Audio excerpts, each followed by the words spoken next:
When are you going to leave? You're just after money, you dirty woman. That's right. She's really filthy.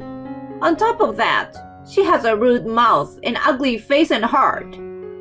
My mother-in-law and sister-in-law laughed mockingly at me and made a fool of me. Even though I have been taking care of my father-in-law after my husband eloped, why do I have to endure such remarks? I ran out of patience and finally decided to leave my in-laws. Afterwards, my mother-in-law and sister-in-law experienced hell. Well, why are we going through this? My name is Tammy, a 34-year-old office worker. I graduated from university and have been working in the same company ever since. I currently hold the position of assistant manager, responsible for many subordinates. It's a role of great responsibility.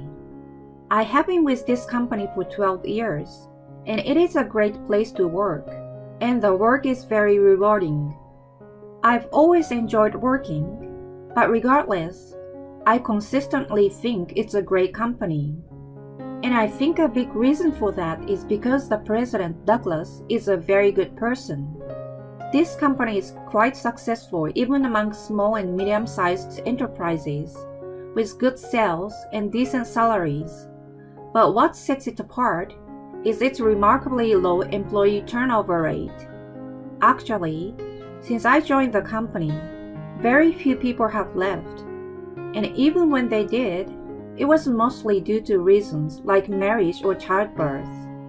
I have been enjoying my work every day, feeling glad that I joined this company.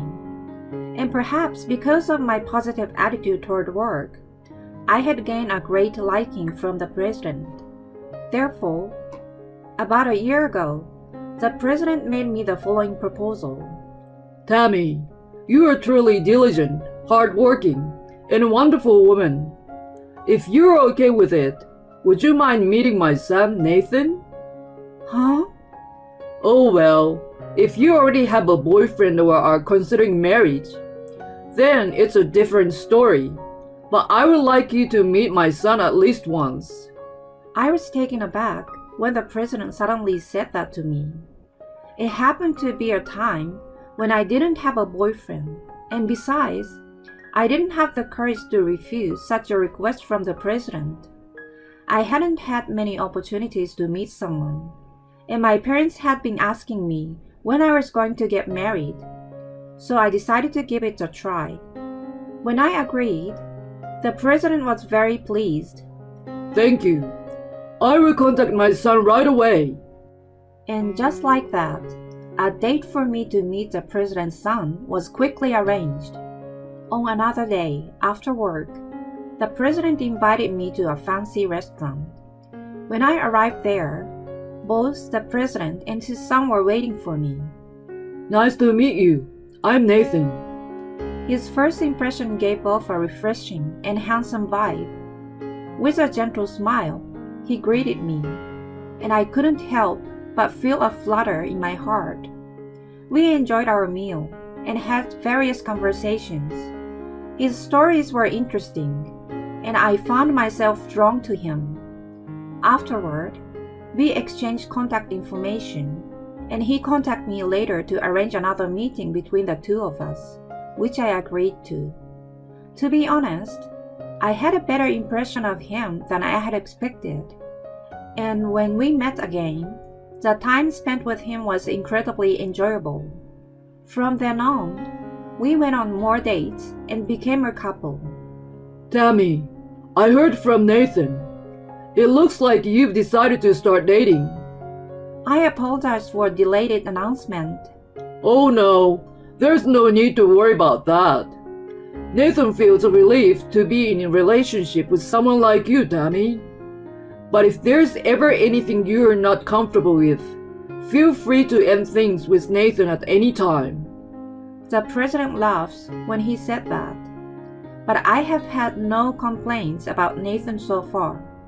He is kind, reliable, and we are in the same generation, so we have great conversations.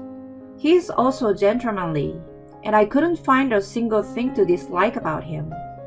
Afterward, We continued our relationship smoothly. Although he is the president's son, he currently works in a different company, not his father's. I learned that he has been working there since graduating from university and feels a sense of gratitude for being given the opportunity, which is why he has chosen to stay there. Eventually, he may transfer to this company to succeed the president, but that decision will be made through decisions between him and the president. So I haven't particularly touched upon that topic. Amidst all this, one day, Nathan proposed to me. I want to walk everywhere with you for the rest of my life. Tammy, please marry me. Being proposed to by Nathan made me incredibly happy. Of course, my answer was already decided. I will be with you for the rest of my life. And so, we decided to get married. Nathan and I went together to inform the president about our decision. Oh, so you're finally getting married. This is wonderful news. Let's celebrate right away by going out for a meal with our families. The president, pleased with the news, made plans for a dinner with my future in-laws. I felt relieved that the president was happy about it. A few days later, I had a meal at the restaurant with my future in-laws. Nathan's family consists of his father, Douglas, his mother, Anna, and his sister, Rachel. It was my first time meeting Anna and Rachel. As expected of the president's wife and the president's daughter, they were dressed in high-end brands and exuded elegance. I suddenly became nervous. Although I have known the president and Nathan for a long time, and don't get nervous around them, I knew that my mother-in-law and sister-in-law would scrutinize me as another woman. I couldn't help but worry if they would like me or not. Nice to meet you. I'm Nathan's mother, and this is my daughter Rachel. Hello, nice to meet you. I look forward to getting to know you. Well, it seems you take care of your appearance. Rachel suddenly said that while checking out my outfit. It was the most expensive outfit I had, so if it was criticized, I thought I would be in trouble. I was relieved to receive a compliment. Afterward, we enjoyed our meal and conversation. Thanks to occasional support from Nathan and the president, I was able to have smooth conversations with my mother-in-law and sister-in-law. Tammy, nice to meet you. Let's get along from now on. As the wife of this family, please take your responsibilities seriously. Yes, thank you. I will do my best. I suppose for now, I have gained the approval of my mother-in-law and sister-in-law. Hearing those words from my mother-in-law brought me some relief. Afterward, we complete the introduction between the two families, and Nathan and I had our wedding ceremony. Many people from the company attended the wedding, as it was the wedding of the president's son and deputy manager. And as the wedding proceeded smoothly, Nathan stepped forward in front of everyone, took the microphone, and made the following declaration. Thank you very much for attending our wedding today. From now on, I will be transferring to my father's company and working with the assumption of succeeding as the president. I kindly ask for your guidance and support. Afterward, the president also stepped forward. Everyone, please take care of my son from now on. And he made his greetings. The venue was filled with excitement, and everyone applauded together. The wedding was a great success and became a joyful ceremony. Afterward, Nathan and I went on our honeymoon abroad and started living together upon our return. Our newlywed life was incredibly enjoyable.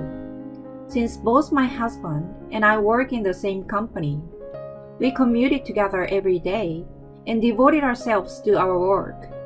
Although my husband is in a different department, he seems to be diligently learning his job. Well, since he will eventually become the president, he may come to my department in the future, and I might even teach him about work. To ensure that I can properly guide him when that time comes, I will also put my full effort into work. With enthusiasm, we worked and had a wonderful newlywed life at home. Tammy, you're really good at cooking. It's really delicious. Thank you. It's worth cooking when you eat it so happily like that. My husband always ate the dishes I made with great delight, and he never failed to compliment their deliciousness. I lived alone for a long time and cooked for myself a lot, so I was getting good at cooking. I felt glad that I could be useful in this way. My husband and I were living a happy newlywed life, and I truly felt that marrying him was the right decision. We lived a peaceful life as a couple for a while after that. But about 2 years into our marriage, my mother-in-law began to interfere in my affairs. Hello, Anna. How can I help you? Tammy, when are you going to have children? Huh? It's been 2 years since you got married, you know. You'll be in trouble if you don't give birth to an heir soon. My mother-in-law started shouting like that suddenly over the phone. I'm sorry, but having children is a gift from nature. My husband and I have been discussing waiting for it to happen naturally. Well, how dare you give me your opinion as a daughter-in-law? I can't believe it. You're getting too full of yourself just because my son likes you, aren't you? No, that's not true. Then have a child right away, or else I will make you two get divorced. That's... My mother-in-law was pressuring me by saying such things. I immediately consulted my husband. My mother said something like that? Yes, she shouted at me and said those things. That's terrible. My husband said he would talk to his mother and address the issue. But then, I received a phone call from my sister-in-law. Hey, listen here. What's your intention trying to tattle on Nathan and attack our mother? Your actions are petty. I never had any intention to attack anyone. I simply discussed it with my husband because I was being unfairly criticized. Oh, great. Nathan made a mistake by bringing in an insolent wife like you. That's... My sister-in-law, just like my mother-in-law, directed harsh words at me. At that moment, I realized that both of them disliked me. If they want an heir so badly, why don't they let my sister-in-law have the child? Why am I the only one being blamed? But if I were to say such things, they would get even angrier. So I held back my words and remained silent. Now my sister too? When I consulted my husband, he had a look of disbelief. My sister has always been divorced once and came back home. So maybe she don't like you, Tammy. That's... Well, you don't have to deal with them. However, even if my husband said that, there was a strong possibility that they would still come after me on their own. What should I do in that situation? I was thinking that, and sure enough, my mother-in-law and sister-in-law snubbed me every time I went to my parents-in-law's house. They would call me names like a heartless woman, useless, or a gold digger. They would take advantage of moments when my husband and father-in-law weren't around to say such things. I had no choice but to endure, and going to my in-laws' house became extremely unpleasant for me.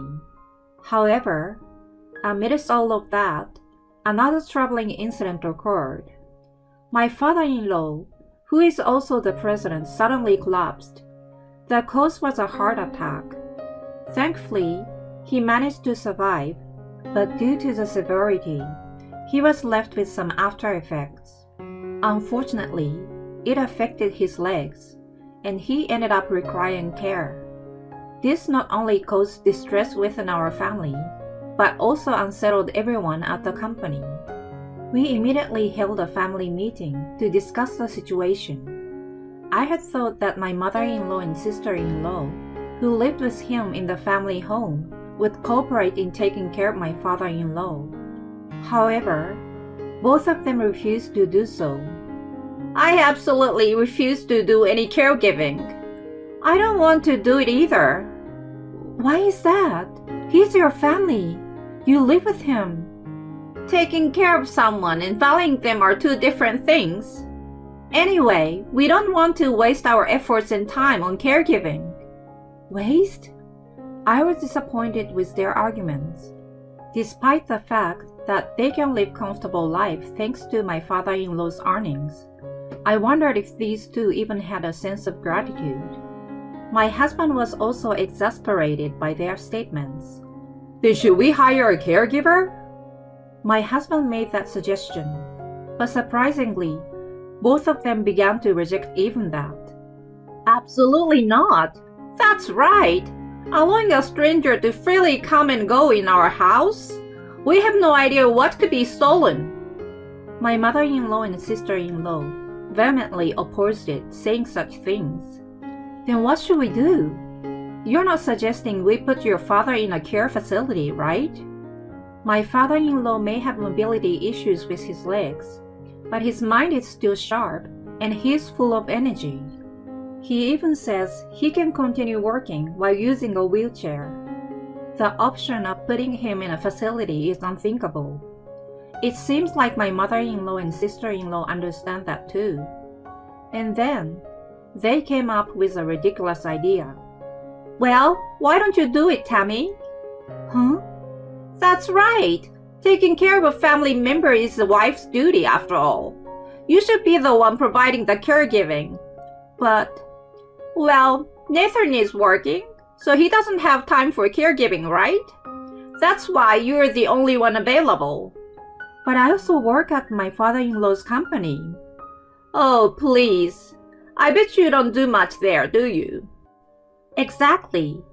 You have just brown-nosed your boss and climbed the corporate ladder.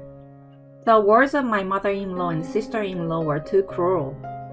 And their conversation kept going in circles. And in the end, I had no choice but to give in. So Tammy will be taking care of me? Yes, that's what we discussed. But what about your job? You don't need to worry about that. That's right. She's willing to do it for us. Besides, Nathan and Tammy will be living here with us, so we can have a peaceful and secure life. My mother-in-law and sister-in-law made various decisions without considering my opinion, and I was forced into a life of living with them and taking care of them in my in-laws' house. My father-in-law responded, Well, if everyone has discussed and decided on it. Douglas seems to accept it with understanding. He must be glad that his son will be coming back home. Afterwards, thanks to my father-in-law's arrangements, I continue to be employed at the company by taking on the responsibility of caregiving. This meant temporarily putting on hold the work I had been handling myself. From then on, I started taking care of my father-in-law at my in-laws' house. Tammy, I'm truly sorry. What are you saying, Douglas? We're family, so please rely on me anytime. Caring for my father-in-law itself wasn't that difficult. He was very kind and grateful to me. On the contrary, it was the time outside of caregiving that was challenging. Living with my mother-in-law and sister-in-law felt like being treated as a housekeeper. I was supposed to be cohabiting for the purpose of caregiving, but somehow, most of the household chores ended up falling on me. Both my mother-in-law and sister-in-law would mess up the house as they pleased and go out to enjoy themselves at their own convenience. My father-in-law was dismayed by their behavior. You don't have to worry too much about the household chores. Anyway, those two wouldn't even notice if you cut corners or not. Douglas' word gave me some relief.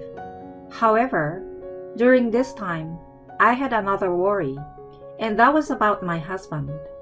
My husband, who used to be so kind, started to push all the caregiving and household tasks onto me, just like my mother-in-law and sister-in-law. And since I started staying home for caregiving, My husband started coming home much later.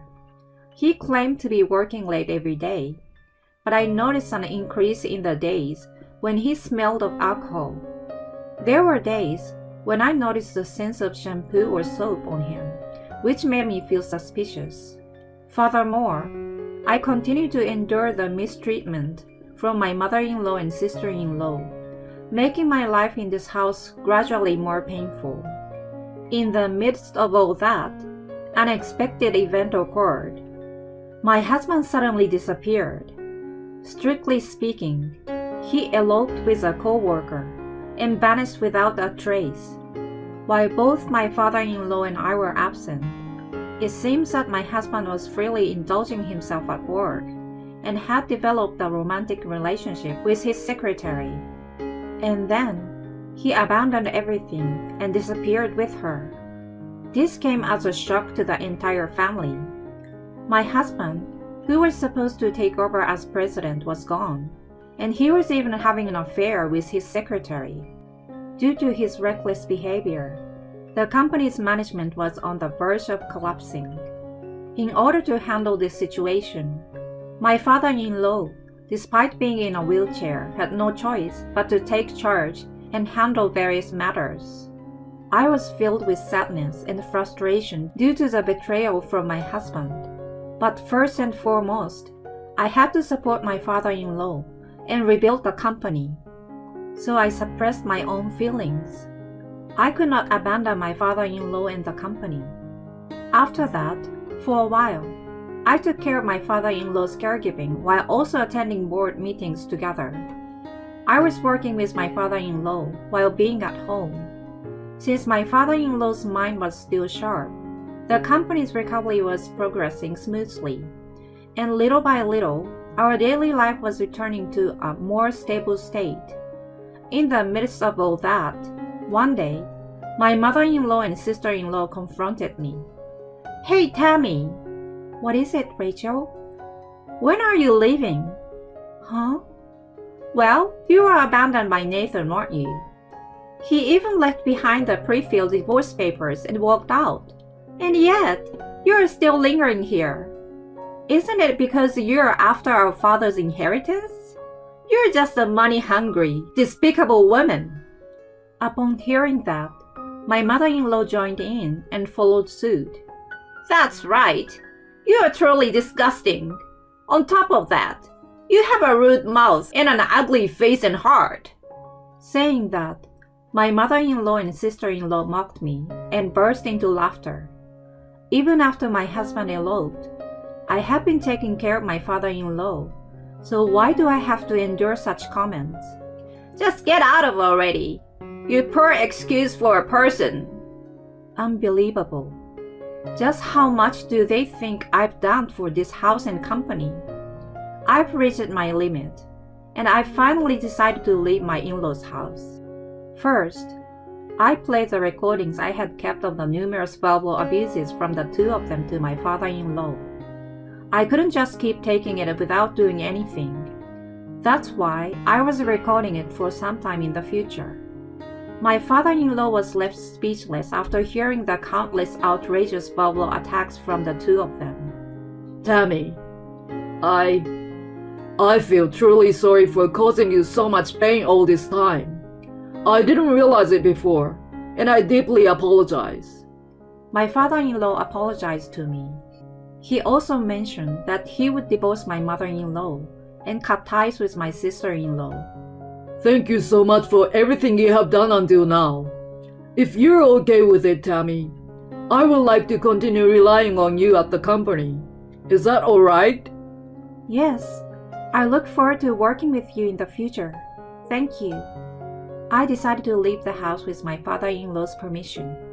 Afterward, my mother-in-law and sister-in-law ended up experiencing hellish circumstances. It must have been around 2 weeks later. I received a phone call from them. "Hello, what's the matter?" "Wait a minute. What do you mean? Why are we going through all this?" Both of them appear flustered. "Please calm down and speak properly." "We were kicked out by my father. You must have manipulated something." They expressed their anger while saying so. I simply played a recording of the verbal abuse you two subjected me to all this time and let Douglas listen to it. What? Well, Douglas got angry after hearing about it and kicked you both out. So it's your own fault, isn't it? Don't joke around. What do you think you are doing? That's right. You're just a plain woman who got dumped by Nathan. See, whatever you want, it doesn't matter, right? However, I'm already free. Oh, and by the way, I will be taking over Douglas' company. What do you mean? Nathan abandoned his work and ran away from the company. You two weren't working to begin with, so it seems Douglas wanted to entrust everything to me. In fact, ever since Nathan eloped and abandoned his duties, I have been working closely with Douglas all this time. It seems I was able to earn his trust. That's unbelievable. Are you trying to take everything from us? Oh no, not at all. First of all, isn't the house and company both owned by Douglas? Besides, it was you two who were benefiting from it, right? But if you act arrogantly and do as you please, it's no wonder you're no longer welcomed. I've already conveyed what I wanted to say, so are we done here? I'm busy, unlike you two who just play around. Wait a minute. I said that and hung up the phone. It was a bit disappointing that I couldn't see my mother-in-law's frantic reaction. But since it seems like they were in quite a difficult situation, I thought, well, serves them right. Afterward, my in-law's divorce was finalized, and my father-in-law sold the house. Currently, he's living alone in a luxurious barrier-free apartment and has hired a caregiver to assist him in his daily life. At work, my father-in-law has been teaching me various things to prepare me for taking over as president. By the way, concerning my ex-husband, it seems that a few years ago, he accumulated debt and found himself in trouble, so he visited my father-in-law for help. However, of course, my father-in-law turned down my ex-husband's request. It appears that my ex-husband mentioned that he would take over the company, but when he heard that I would be taking over instead soon, he seems to be filled with despair. And so, it was declared that his ties would be severed with my father-in-law, and it seems he hasn't been seen since then. I don't know how he's doing now, but he's probably struggling with a life full of debt and poverty. By the way, my ex-mother-in-law and ex-sister-in-law are living together in a cheap apartment, I heard. Unable to forget their once affluent lifestyle, they have apparently become overwhelmed with credit card payments and consumer loans, drowning in debt themselves. The path they will follow from now on will undoubtedly be a living hell, but it no longer matters to me. I intend to make good use of what I learned from my father-in-law and protect the lives of my subordinate as their president.